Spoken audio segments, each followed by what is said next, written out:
Colbyjack.net is proud to present From the Flames by Trisha M. Wilson.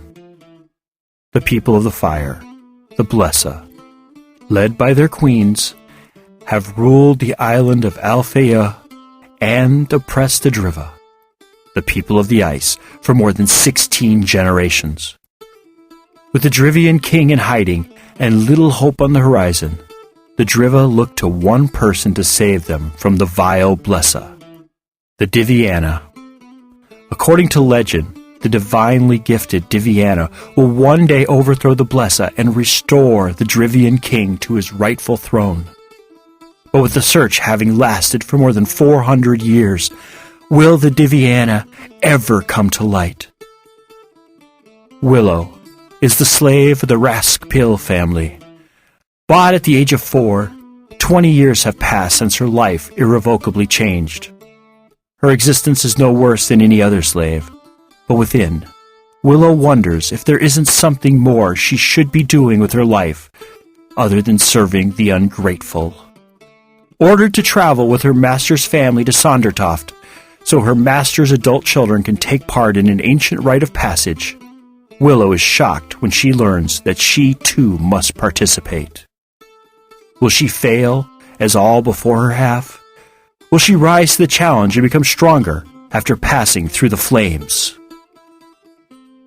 Episode 86, Chapter 45, The Battle of Nereidar. Time is running out, Willow moaned to Val the morning of the battle. I've got to tell Hawk before you die? Yes, I think you should, Val said. Tell me what? Hawk asked, suddenly coming into the conference room. And Val, we're not all going to die. Think on the bright side. Some of us might survive. Keep telling yourself that, bird boy. Keep telling yourself that. Hawk laughed before sobering. You've been acting weird since yesterday. So has Sigurd come to think about it? What's wrong with you two? I have something important to tell you. I've decided to... You said yes to him, didn't you? Hawk said in a flat voice. You're going to marry him. No, I'm not. That's what I'm trying to tell you. I don't love him in that way. Not as I love you. Love me? As more than a good friend or a brother? Hawk asked. Hope glowed in his eyes. Yes. What I feel for you is much more than anything I've ever felt for anyone else. It's indescribable how I feel. I just know if you died or left and married someone else, a piece of my heart would travel with you for eternity, leaving me only a fraction of myself. I feel the same way, Hawk said, wrapping his arms around her and pulling her tightly to him. You made me so happy. He looked into her eyes, and she basked in the adoration he silently poured upon her. Sigurd knows? Yes, I told him yesterday. I've been trying to find a moment to tell you, but we've both been so busy, I haven't gotten the chance until now. Shh, he said. What's important is that I know now, before we go into battle. Their lips met, and they forgot about everything else except the other person. The unbridled passion and love flowing between them was scorching enough to set a house on fire. Finally, pulling away a little, Willow stared into his face. Here was her mate, the other half of her soul. Great joy filled her spirit, but was quickly doused by the reality of the coming day. She could lose him, or he could lose her. Either way, their newfound happiness could be ripped away. If something happens to me... Nothing's going to happen, Hawk denied. Please listen. This is very, very important to me. Hawk nodded for her to go on. If something does happen, listen to Val and Adelina. They know what has to be done with my body if I die. Please, promise me you'll listen to them, no matter how strange it sounds at the time. Swear that you'll listen to them and do exactly as they say. I promise, Hawk vowed. If I die today, I want you to cremate me and spread my ashes along the grounds of Astrid's estate. That's been my one true home all of my life. I want to spend eternity there. I promise. Willow had tears in her eyes at the thought of him leaving this world now that they'd finally found each other, but she held them back the best she could. Fighting the lump in her throat, she said, Enough of this talk. We have to be upbeat and positive. Neither of us are going to die today, as long as we have the other one by our side. I will always stay by your side, until I take my dying breath. The door behind them banged open, making them both jump in surprise. Glorious morning for war! Aluak boomed, striding into the room. He stopped short when he saw Hawk and Willow with their arms still wrapped around each other. Am I interrupting something? No, Willow said, pulling back slightly before Hawk drew her back to his side. Good, Aluak said, still looking between the two of them suspiciously. Are you ready? As we're ever going to be, Hawk said. Fine. I feel it in my bones that today will be a good day. We should eat and get to the battlefield, Willow said. Want to make sure everything is ready before the battle starts. I don't want anything to go wrong if we can prevent it. You worry too much, Kalina said, her words muffled as she covered up a yawn. We've come this far with only a few problems. The gods must be smiling upon us. Think, perhaps the queen will run and nobody will show up. She'll show up all right, and when she does, we'll be ready, Aluak said. Come, Rokia said from the doorway. Dawn approaches with every second that passes. We must hurry if we are to get in position. Half an hour later, Hawk had transported everyone from the Sacred Guard's headquarters to the battlefield.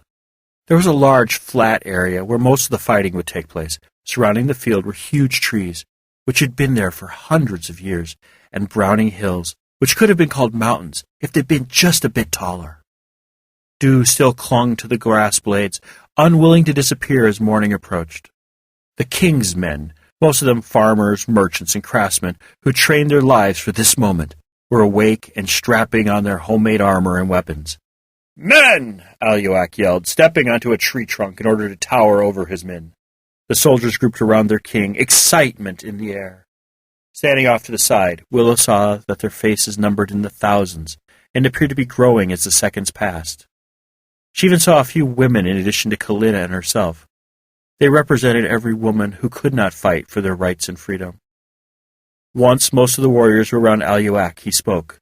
Today you change your people's future from one of servitude and oppression to freedom and liberty. Today we fight not just for ourselves, but for our women, for our children, and for every generation before and after us. We fight for the old and maimed who cannot fight with us. We fight for the young who do not know there are some things in life worth fighting for. Fight, fight, fight for your future. Fight for the peace our people have not known for 400 years. Fight the oppressiveness of the house of Nanfrid. Fight to restore your king, your monarchy, your house of Vigand. Fight until you have no more to give, and then dig deep and fight some more. For with the gods' blessings, we will defeat the enemy and return our destinies into our own hands. Driva! Driva! Driva! The crowd caught the chant and started yelling along with Aluak. Driva! Driva! Driva! Driva! When the chant had reached a fevered pitch, Aluak held up his hand, requesting his men to be quiet. He spoke once they were silent. The sun is about to rise, and the battle is now at hand. Get into formation and listen to your generals, and always remember why you are fighting here today. Driva! Driva! Driva! Driva! Some men yelled unintelligibly, while others continued to chant as they left to gather around their assigned general. You really know how to rally the troops, Your Highness, Kalina said. It's a gift, he said modestly. It's about time we all got into position. But I want to go with you, he said, looking at Willow. For now, I want to see that woman's army. All right, Hawk can transport you to your men when you've seen her numbers. A few minutes later, Willow, Hawk, Aluak, Sigurd, and Kalina had arrived at the position Willow would be directing her magic from. Adelina, already waiting for them, got to her feet, but did nothing else to acknowledge their arrival. You have a wonderful view of the battle from here, Aluak said, envy in his voice. You can always change your mind and stay here with us, Willow reminded him. No, as I told you before, my place is with my men. Ah, there, you can see the first lines of her men. At the other end of the large field, Willow received a first glimpse of the Queen's brightly armored men. They walked at a steady speed, and as every second passed, more came out from behind the tree line. It was hard to see how many men she had in the dim light of the rising sun, but Willow thought her numbers equaled the king's men. "She always was one to make a show of things," Aluak muttered when a 10-horse-drawn carriage entered their sights. "She does like her creature comforts," Kalina said. "I've seen all I need to. I look forward to seeing you at the end of the battle. Stay safe," Aluak said to Willow as they clasped hands. "You too, sire. I will do everything within my power to aid your men." "I know you will. Hawkins, take me to my men. The fighting will be starting soon." As Hawk left with Aluak, Samuel came out of nowhere and said, "My men are going to guard you from below. We will stop anyone who tries to get to you." "Thank you." "I'm leaving," Adelina said. "If you need help, call." "Where are you going?" "I'm going where the action is. You didn't think I'd sit by and not participate in the fun, did you? No, I've been looking forward to this day for a long time." Adelina left, leaving Willow with a very quiet Sigurd and a watchful Kalina. Nobody spoke, for they were waiting for the sun to rise and the battle to start. Hawk soon arrived, the last member of their vigil, making them 4 strong. The sun had barely risen when the first sounds of battle reached their ears. "It started," Hawk said from his position next to Willow. "Time to put the plan into action." "Yes," she said, her heart pumping with fear and excitement. Closing her eyes, Willow pictured a blinding blizzard surrounding the Queen's troops, cold enough to freeze anyone unfortunate to be within its grasp. It was to blind and confuse her troops, scattering them and destroying any unity they had come up with.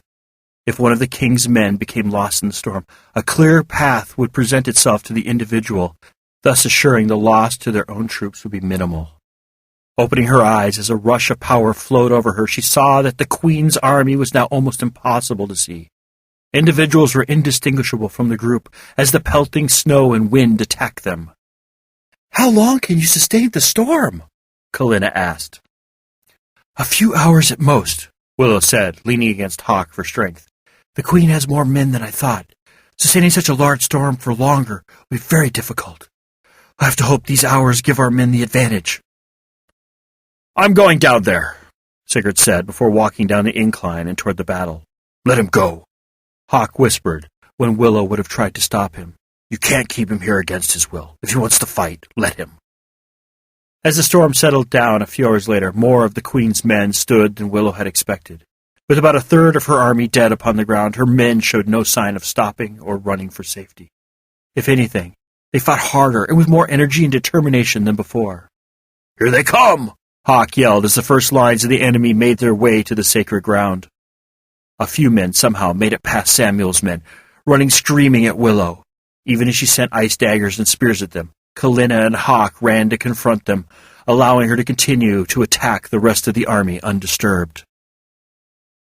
Sweat dripped down Willow's face. Hours later, as the last dredges of the Queen's army either died where they stood, struck down by Aluak's men who outnumbered them, or ran for the safety of the forest. Of the thousands of men who had fought against them, only hundreds appeared to survive. Aluak's men appeared to have fared better, with half to 2/3 of the men surviving. But no matter how many survived, too many bodies still littered the field. Their shed blood seeped into the ground beneath them, forever staining the battlefield. Willow left her moderately safe position and walked amongst the dead and dying, trying to save as many as possible. What had seemed like such an easy idea, defeating Queen Silverland and putting her own king in her place, now made her sick. So many had died, and for what? A monarchy change? What had she done? Then, stepping over a man who'd lost an arm, she saw him, Sigurd, lying on the ground, his chest barely moving. Wordlessly crying out, she ran to him, falling to her knees next to his body. "Willow!" "Oh!" Sigurd gasped, blood bubbles bursting on his lips as he said her name. "I'm here," Willow said, putting her hands over his body, willing the healing power she'd been given to work, to heal her friend. After an eternity, she felt the blessed power flowing through her and into Sigurd. He had been very near death, Willow sensed. She had arrived just in time to save him. When the ball of energy had disappeared, Sigurd was still bloody from the battle, but healed from his wounds.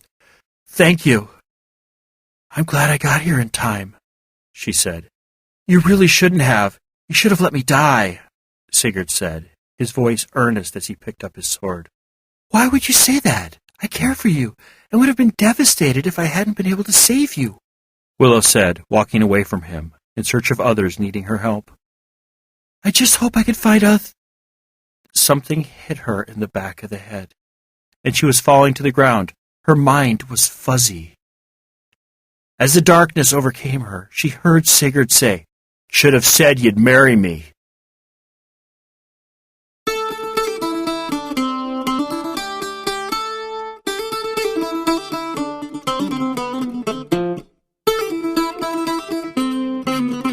You have been listening to From the Flames by Trisha M. Wilson.